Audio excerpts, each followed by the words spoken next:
Let's move on to a lighter subject, Sir Mark, because you're here. We haven't seen you in Sky Sports racing before, and we'd love to find out a little more about you. And you've been around for some time, nearly 50 years in Newmarket next year, isn't it? Yes, too long, really. Wow. I rode my first winner when I was 15, and Mr. Koenig, who did, I owe him everything, and he said, "Boy, it's time you had a ride in a race." I said, "I'm too young," because in those days you had to be 17. Oh. And so he said, "Well, how old are you?" So I said, 15. "I need to be 17. Well, he said, "That's all right. When were you born?" So I said, 3rd of March, 48. So he put 3rd of March, 46.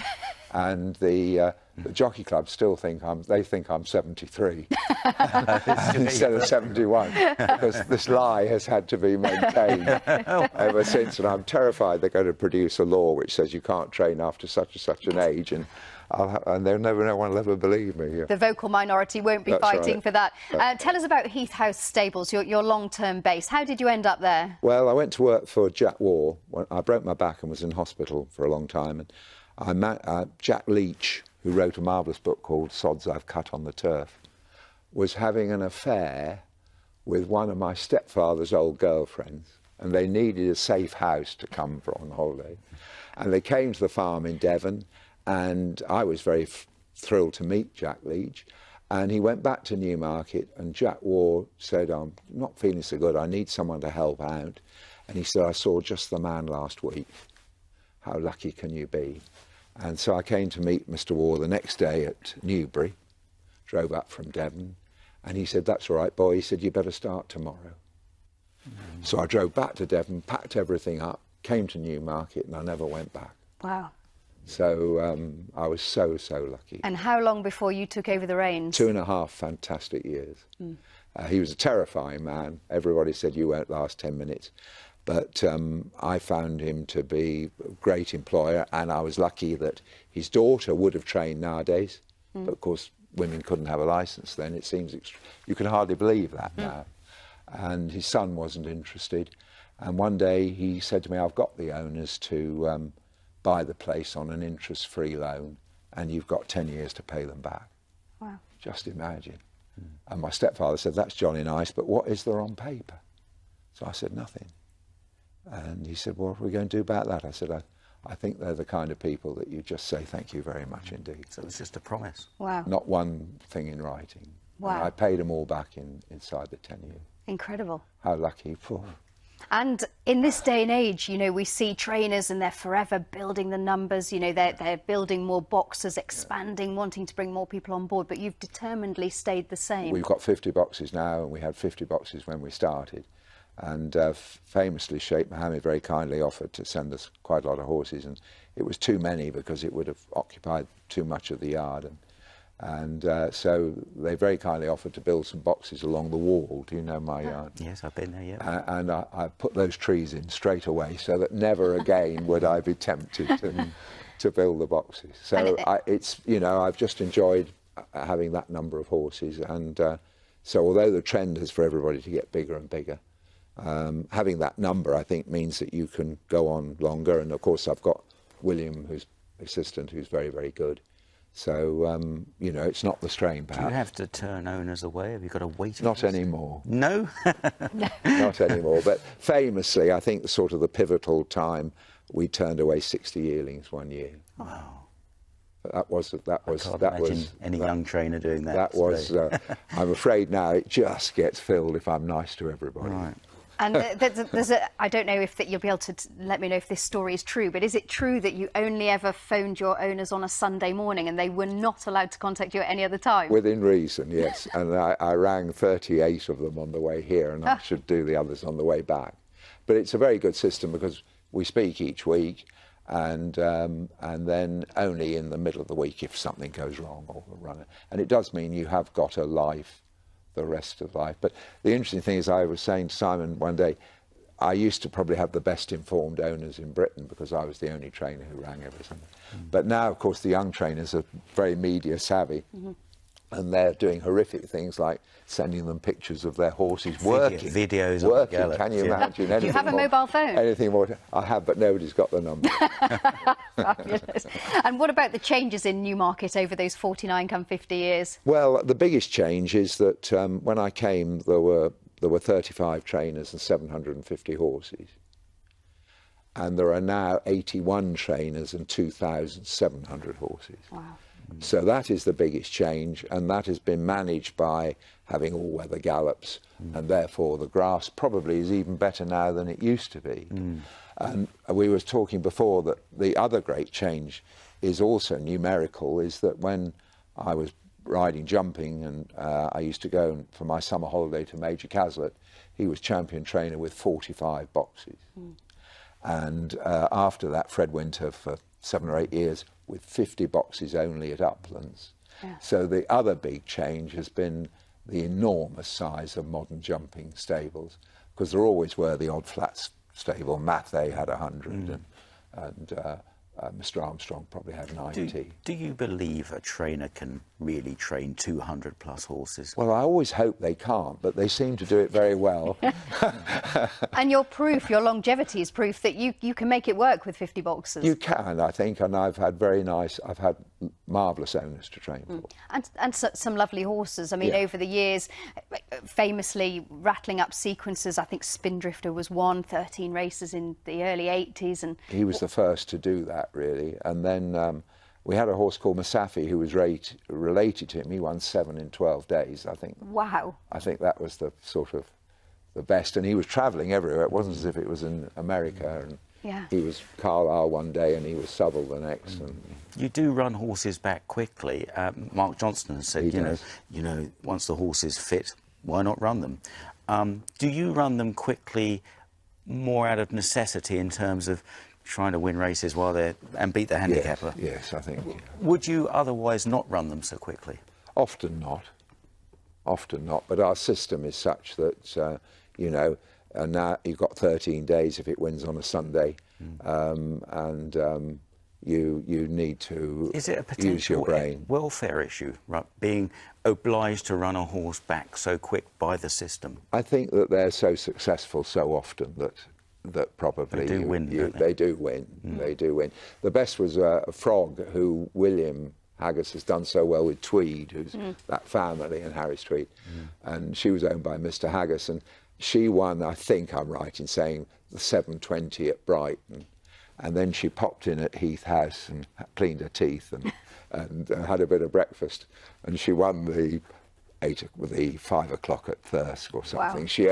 She only just called in on the way 20, back, yeah. and she won 5 or 6 off the reel, and has been a great broodmare. So it didn't do her any harm. No. I suppose as long as they're in really good form. Yeah. Yeah. Do you feel that the designers of the programme, Burke, and those that write the rules have caught up with the loopholes that you used to exploit so well? Yes, I think it's like the tax man. He, you know, as quick as you think of a clever little wheeze, two things happen. First of all, your colleagues start to do it. And secondly, the authorities, if it's successful, start to... So the £6 penalty that lasted, that changed and became the cumulative penalty. And classified races, we had a lovely time when fillies got a £5 allowance, which they should never have had because the rating excludes the sex. Marvellous, so this went on. And there was a wonderful thing when I first started that geldings had £5 allowance in a lot of maidens. Huh. So if you just took care to run him in his first 3 maidens where they got an allowance, you automatically were £5 lower than if you hadn't bothered. So there was very simple things, you know. This system we have of a horse only getting a handicap rating after 3 runs, which you need to try and exploit because a lot of your horses are going to be handicappers, aren't they? But you know, it seems to me there is an obvious integrity issue surrounding that. Yeah. And yet, you know, you get trainers who do extremely well and they bang on away and the horses improve and so on. Obviously, the third run, every newspaper says, oh, this is having its third run. Even if it's not trained by a noted villain like me, they put that in. So, yes, but we have no... The trouble is that English racing, the claiming system has never worked, because it does work to an extent, but most English owners love the horse. And in any other country, if the horse gets claimed today, the trainer claims another one tomorrow, and they're happy. But our owners don't like that. They've had this thing for 2 years. At last it wins, and then it gets nicked. And it's the last thing they want. And they've had these optional claiming handicaps, which have been reintroduced the last... Which we had years ago. It hasn't really been successful. No, Lydia put a lot of work into them. And, you know, obviously it's a good idea. But where it founders is that the average English owner doesn't want his horse nicked. It's my horse, and I'd like to... However poor it is. Yes, however, but I like him. Yeah. So without the claiming system really working, nobody has yet been able to devise a substitute for handicapping. Although Mr. Oldry and people changed the programme book sort of 25 years ago, introduced classified races, median auctions. They tried to stop horses winning maidens at closing and winning a sequence, and everybody not wanting to finish near them. So there have been these changes, but it seems that we're lumbered with handicap. Would you not agree? Well, I mean, the alternatives you can... I think Mark Johnson again has advocated staging races based on the prize money won by horses. But, I mean, the key is how competitive they would be as betting races, since that's what really finances the sport. And the fact is that the big handicaps that we stage in this country, like the Ebor, those are the races that attract the biggest betting turnover. Yeah, even though the scale for the Ebor is now, what's it, £10, wasn't it, the other day? Well, very, very shallow handicaps, because everyone wants to run for the million. The happy days when David East and those lightweight jockeys off 7 stone and Mackay, they used to nick it for... Those have gone. I mean, I don't know really what the reason for that is. It could be that these handicaps, because they're so valuable now, and they're more valuable than group races and listed races. In many cases, maybe you are getting better horses running in them. I think there's also a possibility of a bit of ratings uppage over the years as well. But the fun used to be sort of before the Wokingham.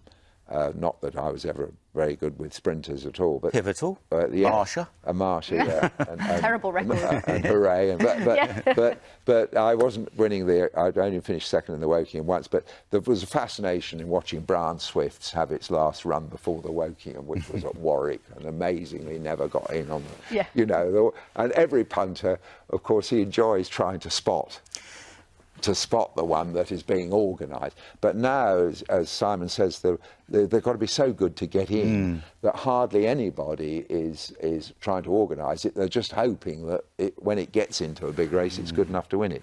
There's not the organisation. But punters still imagine all sorts of dastardly plots. And they love it. It's part of the attraction, I think. I agree. So do you feel that maybe you're just 5 steps ahead of them rather than 10? God, no. They're all upsides now, and it's terrible, Let's talk jockeys, because you have great relationships. You're clearly very, very loyal with your jockeys, having stuck with long-term jockeys over the years. How does that work? How have you managed that sort of relationship? I've had 3 in 49 years. George for 31, and then Seb, and then Luke. And I don't know why, really, because I'm very bad-tempered. They'll have to tell you, but I've enjoyed having stable jockeys. I think it's a big advantage, you know, they've perhaps not been the greatest stylists, any of them, and very different people.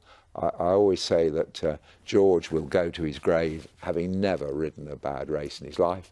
Absolutely never happened. He never had self-doubt, and only we pulled his leg about a couple of years ago at the Sales, because I think the worst race he ever rode for me was a thing called Ream, who got beaten at Folkestone.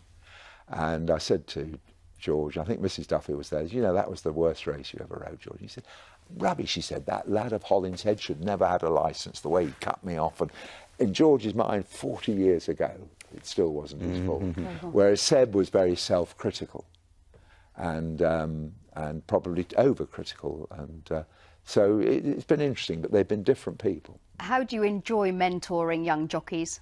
Not much. I like them to be professional and do the job. Well, we have an interesting interview. I don't know how much you've been watching the channel, but young Gavin Ashton rode a winner at Foss last this week, not for yourself, for an outside yard. And we heard from him after the race. Just take a little listen to this. What did he say? God, dental.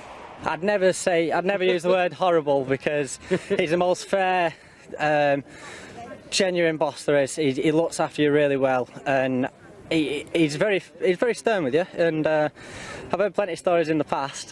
He might have mellowed in his present day, but no, he's been brilliant. He's been absolutely brilliant. There you go. Has he still got a job? Yes. Just worried for him for a moment. But You used to have a bit of a reputation as being a devil in the yard. Have you mellowed? yes, I think so. I think so. And of course, William's been assistant for a long time, so I leave William to be horrible to everybody, and then I can be nicer to everybody. You're the nice cop. I think that's you know, and he's of course at the coal face of it, and so it's easier for me to not get so frantically irritated. Do you think it was acceptable, though, or more acceptable, when you began to bellow at lads, and in a way that it really isn't anymore? I got beaten on one at Taunton for Frank Cundall, and he and Michael Pope, they were great friends, and they backed this horse. And the horse was generally ridden by its owner, who was an amateur and not very competent. And the owner wrote and said that he'd be away skiing over Christmas. And Mr. Cundall said, "Marvellous," he said, "little bugger's away. Fantastic," he said, "even you won't get beat on it. All you've got to do is hold it up." So off we went to Taunton, and it was a nightmare, and 8 or 9 runners, and I'd been told not to hit the front till after the last. And I had to repeat it in the car as well. What have you got to do? Not hit that. And I went round Taunton, 2 miles and 3, and we got down the back, 8 in front of me, and I moved up into 4th, 1 to jump down the back, and 1 falls and brings down 2, and I've only got 1 in front of me. And the ones behind are well back. As we turn for home, they're beginning to come, and I can hear them. As we go to the second last, the thing in front is walking. If I don't go now, I'm going to get beat. The others are coming. I've got to go. Just missed the last a bit, and I got caught. And Mr. Cundall was normally very pale. And when I went into the second enclosure, he was absolutely like a Belisha beacon, and I could see things weren't going to go well. And I was experienced enough to have already undone the breastplate, and I nipped off it. And as I went under its head, I said, "I'm terribly sorry. I thought..." He said, "You what?"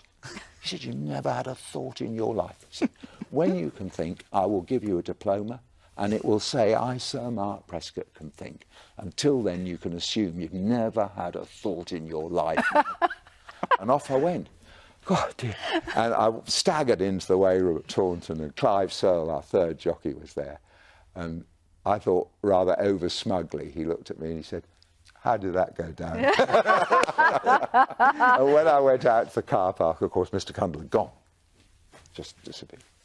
But nobody would say that now. No. Jockeys don't know they've been born, do they, nowadays? No. It's just a different, as you say, a different culture. Completely different era.